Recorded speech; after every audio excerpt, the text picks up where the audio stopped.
One day of the round of 64 is in the books, but there are 16 more games today. I'm Antonita Collins alongside ESPN college basketball reporter Eamonn Brennan to preview the best of what today has to offer. And Eamonn, which game are you most excited for today? I mean, it's the second day of the NCAA tournament, and there are plenty of good games, but I really like the Wichita State-Indiana matchup. Wichita State is not a 7 seed. They're more like a 3 or a 4 seed based on their resume, and honestly, they're not significantly worse than they were last year when they were unbeaten coming into the NCAA tournament and a number 1 seed. Clay Anthony Early isn't there anymore, but so are Ron Baker, Fred VanVleet, and Tequil Cotton are.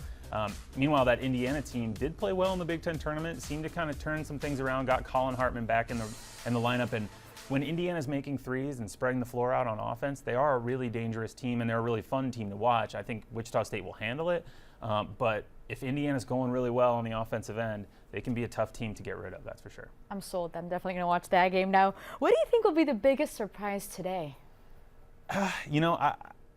Maryland fans are going to get mad at me. They've gotten mad at me here and there this season, but I think Valparaiso is going to give Maryland a game. I don't know that Valpo will win. Maryland comes into the tournament 11-1 in close games this season, which is, they took their first close loss of the season against Michigan State in the Big Ten tournament. There's been a lot of talk about whether that's luck or whether you can control how often you win close games, and statistically, you're probably even good teams win maybe 6 out of 10 of those games. Maryland won almost all of them. If that holds up in the tournament, then it's great because you can finish down the stretch. They can get free throws from Melo Trimble and Des Wells. But if they have some bad luck or they don't get to the free throw line, then Valparaiso is absolutely good enough with Alec Peters to give them a real test in the first round. Now, do you think there's a player poised for a memorable performance today? I would keep an eye on Seth Tuttle from UNI just because, his stats are not going to pop off the page.